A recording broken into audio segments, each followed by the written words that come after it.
فاسألوا أهل الذكر إن كنتم لا Tanya تعلمون. jawab. Jawab secara ilmiah.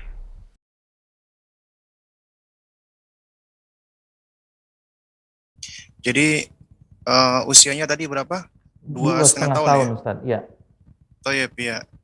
Baik, ikhwatal kiram, rahiman wa rahimakumullah. Ya kita tahu ya anak adalah amanat dari Allah Azza wa Jalla untuk kita.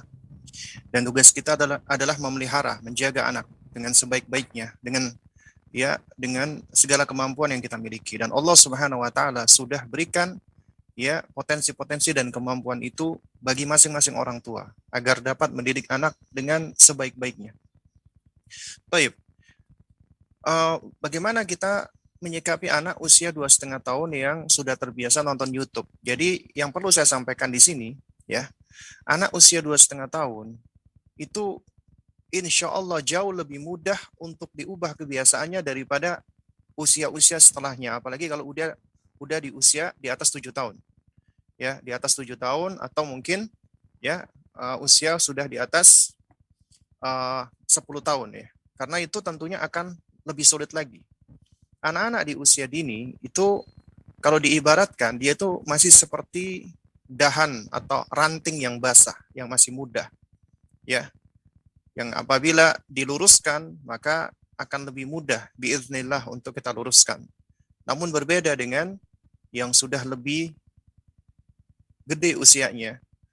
Ya, oleh karena itu ya bagi orang tua yang anaknya masih usia seperti ini itu masih sangat besar sekali peluangnya dalam hal ya maksudnya lebih mudah dibandingkan anak itu sudah terbiasa dengan gadget dan usianya sudah di atas 7 tahun, apalagi udah di atas 10 tahun karena itu sudah membentuk habit. Baik. Ini yang pertama. Lalu yang kedua ya, bagi orang tua yang mungkin keliru di dalam pijakan, udah membiasakan anak untuk nonton YouTube dan yang semisalnya, memang kita harus pahami nih, anak-anak itu ya senang dengan hiburan-hiburan, senang dengan hal-hal yang menyenangkan, ya termasuk ya YouTube atau tontonan-tontonan yang ada di TV. Ya itu suatu hal yang menyenangkan buat mereka gitu loh. Ya. Nah, oleh karena itu ya juga suatu hal yang tidak bijak apabila kita langsung meng-cut, ya langsung menghentikan ya secara frontal atau secara spontan begitu saja.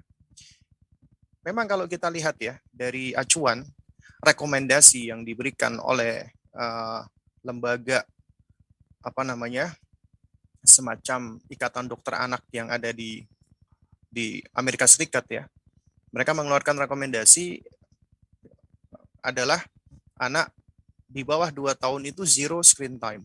Artinya nggak boleh sama sekali seharusnya terpapar dengan ya layar gadget, tablet, smartphone atau TV. Idealnya seperti itu. Ya ini rekomendasi mereka karena berkaitan dengan ya tentunya dari hasil penelitian ya, baik perkembangan psikis termasuk fisik mereka ya. Apalagi mata anak-anak ketika usia di bawah 2 tahun itu kan masih dalam fase berkembang ya. Nah, jadi apabila mereka sudah terbiasa melihat tontonan-tontonan yang ada di layar dengan radiasinya, warnanya, motion atau pergerakannya, maka dikhawatirkan itu juga akan mengganggu ya indera penglihatan mereka. Jadi bisa jadi akan terstimulasi secara over atau kita sebut dengan over stimulasi pada penglihatan mereka, dan ini juga suatu hal yang tidak baik ya. Nah, lalu kemudian untuk anak di atas 2 tahun sampai 6 atau 7 tahun itu maksimal 1 jam sehari maksimal. Ya, kita memang hidup di suatu zaman yang sangat sulit ya bagi kita untuk bisa melepaskan sama sekali dari namanya gawai ataupun gadget. Nah, karena itu ya yang direkomendasikan untuk anak-anak itu maksimal 1 jam sehari, 1 jam. Nah, 1 jam ini bisa dipilah-pilah. Misalnya pagi 10 menit, siang 10 menit. Ya, terus kemudian baru usia di atasnya itu maksimal 2 jam ya, sampai usia 14 tahunan. Ya, baru kemudian anak sudah boleh dikasih ya, gadget tersebut. Itu menjadi miliknya. Ya. Adapun sebelum usia itu tidak sepatutnya anak itu diberi. Kenapa? Karena kalau diberi dia tahu itu miliknya. Sehingga dia merasa dia berhak untuk mempergunakan apa yang menjadi miliknya. Nah, ini berarti tanpa kita sadari kalau kita ngasih anak gadget, kita sudah memfasilitasi anak di dalam hal-hal yang nggak baik ataupun buruk gitu ya. Nah, jadi ya eh, kalau kita lihat dari rekomendasi ya yang dikeluarkan ya oleh Ikatan Dokter ya atau apa ini ya, lembaga dokter anak ya yang ada di Amerika Serikat ya. Ini berarti memang maksimal 1 jam gitu loh. Nah, jadi dari sini kita bisa ini ya membuat aturan. Dan yang membuat aturan itu adalah orang tua. Ya orang tua yang membuat aturan. Karena an-nidham, aturan itu penting. Harus ada rules. Anak harus sudah dibiasakan itu ya hidup di dalam aturan, di dalam rules. Nah, tapi Islam dalam hal ini memberikan aturan dengan cara yang wasat, yang adil, yang pertengahan. Tidak tiran, tidak otoriter. Ya, artinya orang tua itu menganggap dirinya adalah sebagai penguasa, pemimpin, maka semua yang disampaikan harus dituruti. Nggak boleh membantah, nggak boleh menolak. Padahal karakternya anak-anak, sebagaimana sudah kita bahas ya, mereka punya sifat al-inat, dan itu adalah suatu hal yang normal di dalam perkembangan mereka. Ya, atau yang terlalu permisif, yang terlalu membolehkan, terlalu memanjakan anak. Ini juga membahayakan ya. Karena itu aturan itu harus disertai dengan perhatian, ihtimam, kelemah lembutan dan kasih sayang. Dan ketika kita bicara tentang al-ihtimam wan nidham, ketika kita buat aturan, aturan itu adalah untuk kebaikan. Itu merupakan bentuk perhatian kita. Dan perhatian itu harus ditunjukkan pula dengan perhatian kita secara apa? Secara emosi, secara perasaan, ya. Nah, ini yang harus kita lakukan sebagai orang tua. Anak-anak usia 2,5 tahun itu belum mengerti tentang, ya umumnya mereka masih belum mengerti tentang hukum sebab akibat. Juga kemampuan mereka untuk memahami konsekuensi itu masih sangat minim sekali, ya.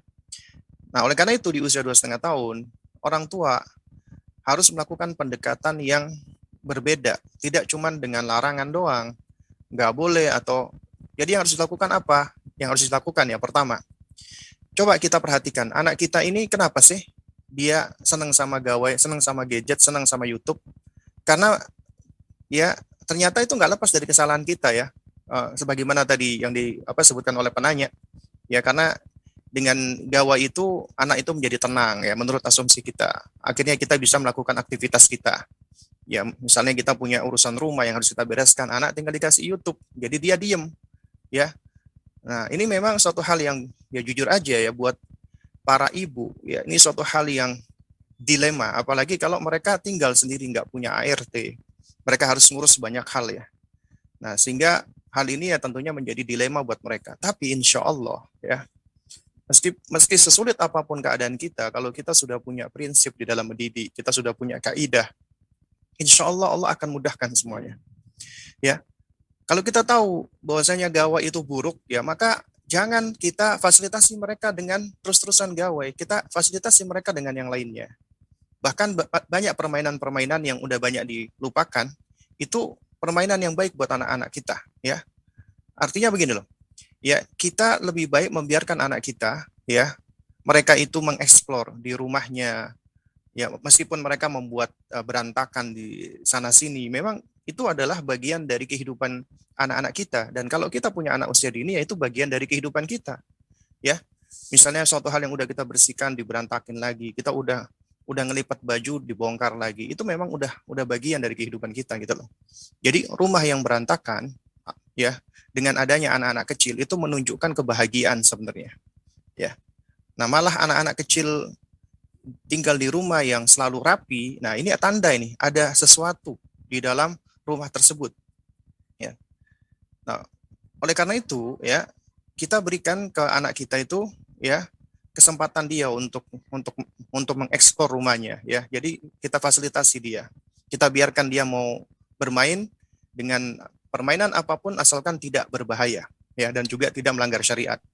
Ya, biarkan dia mengeksplor yang ada di sekelilingnya, dan kalau perlu kita cari nih permainan-permainan yang bermanfaat ini ya, semacam semacam mainan bongkar pasang ya, atau balok-balokan atau Lego atau yang semisalnya ya, yang mana itu adalah permainan-permainan yang secara ya dari observasi dan penelitian itu memang memiliki manfaat gitu loh untuk perkembangan anak Nah, ini di antara yang dilakukan.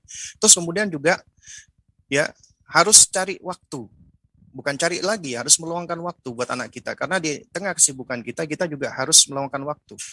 Ya, bukan mencari waktu luang, tapi meluangkan waktu untuk anak kita. Dan apalagi ini untuk ibu, termasuk ayahnya ya, supaya anak ini dia ada waktu-waktu orang tuanya itu bermain dengannya.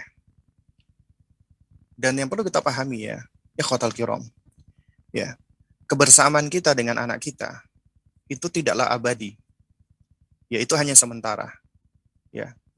Dan fase anak kita itu menjadi anak-anak itu hanya sebentar, ya, karena seringkali tanpa kita sadari tiba-tiba anak kita itu sudah gede, sudah besar aja gitu, sudah dewasa bahkan.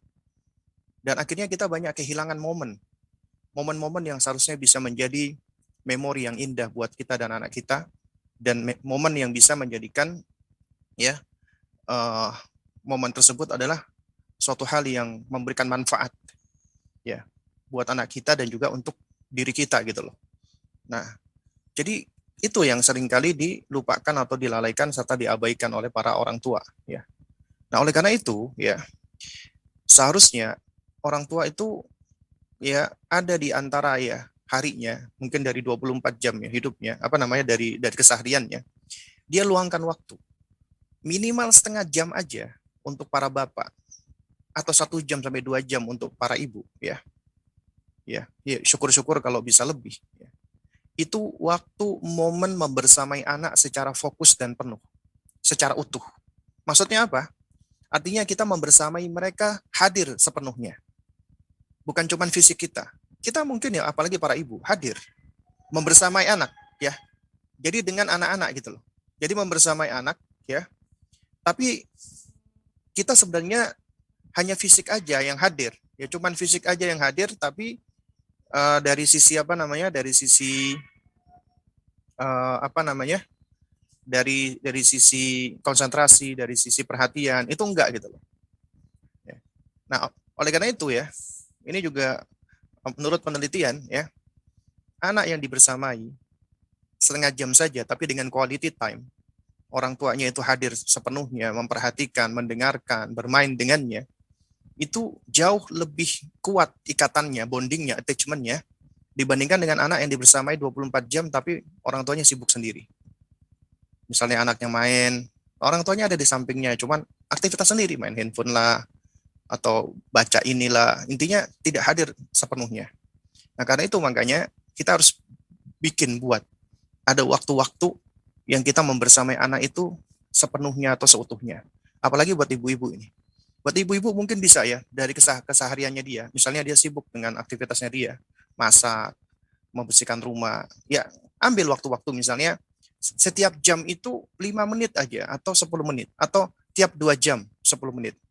Dia melakukan aktivitas, lalu kemudian dia berhenti dulu, rehat dulu, kemudian dia bermain dengan anaknya. Membersamai anaknya secara utuh penuh, itu jauh lebih bermanfaat. Nah, terus kemudian yang nasihat saya yang ketiga ya, sebagaimana para orang tua itu bersabar dalam tanda kutip ya, bersabar di dalam pembiaran anaknya itu lengket dengan gawai atau gadget atau dengan YouTube atau yang semisalnya, itu selama berbulan-bulan bahkan bertahun-tahun, maka demikian pula kita sebagai orang tua juga harus sabar dong ketika kita hendak melepaskan kelekatan tersebut ya. Kenapa? Karena kita yang sudah melekatkan mereka, tidak bisa langsung kita cabut begitu saja. Kalau kita ibaratkan ya, misalnya Anda menempel sesuatu ya, dan itu akhirnya tertempel dengan kuat ya, kemudian Anda cabut dengan keras, itu akan menyebabkan ada yang rusak, ada yang lepas, ada yang luka gitu loh. Tapi kalau Anda lepas pelan-pelan ya, seperti contohnya misalnya ya, ini ada luka ya, kemudian dipasang plester misalnya. Nah, itu yang benar adalah dilepas pelan-pelan ya. Pelan-pelan agar tidak berasa begitu sakit. Kalau langsung ditarik ceprak gitu ya, itu kadang-kadang lukanya yang seharusnya tadi sembuh malah sebenarnya belum sembuh, malah ketarik, malah membuka luka baru atau luka lama yang sudah tertutup kebuka lagi gitu loh. Jadi yang tepat adalah ya kita pelan-pelan. kita sabar, ya. Dan alhamdulillah anak Anda masih 2,5 tahun. Itu usia yang masih sangat mudah sekali insya Allah untuk dialihkan. Tinggal bagaimana kita berikan dia alternatifnya. Ya, pertama berikan dia perhatian tentunya ya. Kemudian bersamai dia dengan bermain ya. Kemudian berikan aturan. Misalnya anak memaksa dia pengen lihat YouTube ya. Kita harus jelaskan ya. Misalnya kita punya aturan maksimal dia sehari setengah jam atau 1 jam lah ya. Ya, itu kita buat aturan, kita ajarkan dia, kita kasih tahu. Ya, adik boleh nonton YouTube hanya pagi hari. Jam segini sampai jam segini. Kita tunjukkan. Anak-anak itu Masya Allah punya kemampuan memahami luar biasa meskipun masih anak-anak. Ya. Dan kita harus tega dalam tanda kutip ya. Tega dalam hal kebaikan. Meskipun dia menangis, ya, ya, jangan sampai aturan yang sudah kita buat akhirnya kita batalkan gara-gara mendengarkan anak kita nangis, biarkan. Nah, baru kemudian setelah itu kita melakukan pendekatan lagi, ya. Dia menangis, sedih, biarkan dia menangis karena dia sedang belajar untuk apa? Untuk menghadapi kesedihan dia, menghadapi kecewanya dia. Perlu anak-anak belajar. Anak-anak perlu belajar untuk kecewa, perlu belajar untuk sedih. Ya, dia perlu belajar untuk menghadapi ini semua karena ini bagian dari kehidupan dia yang akan dia hadapi.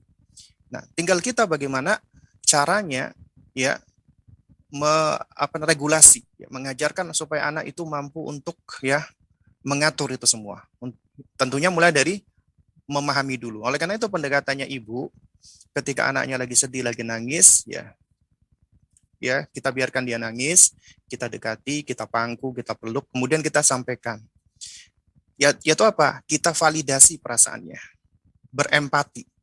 Umi tahu kamu sedih, Umi tahu kamu kecewa, Umi tahu kamu pengen lihat YouTube, Umi tahu kamu kepengen ini gitu ya. Itu artinya ketika kita sampaikan seperti ini berarti ya anak ini merasa dia dipahami gitu loh.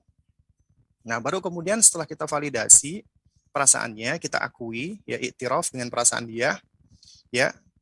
Terus kemudian kita tunjukkan ya kasih sayang kita, ya diantaranya dengan gestur, dengan dengan ekspresi wajah, dengan gerakan, dengan memeluk atau mengusap tubuhnya, kemudian kita pandang wajahnya, kemudian kita sampaikan, Umi sayang sama kamu, ya, Umi sayang sama kamu, Kak, ya.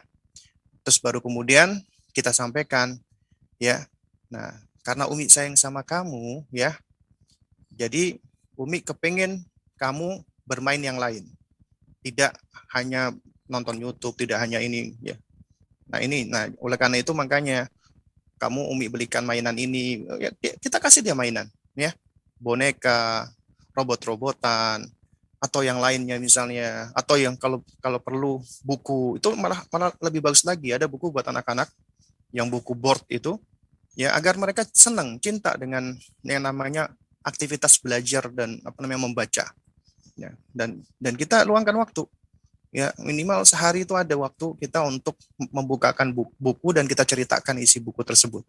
Ya, asalkan buku-buku yang baik ya. Ya. Nah, lalu kemudian jangan lupa berdoa kepada Allah. Doa minta agar kita senantiasa diberikan keistiqomahan dan kesabaran dan agar kita senantiasa diberikan antusiasme untuk terus belajar. Ya Allah, alam bisawab.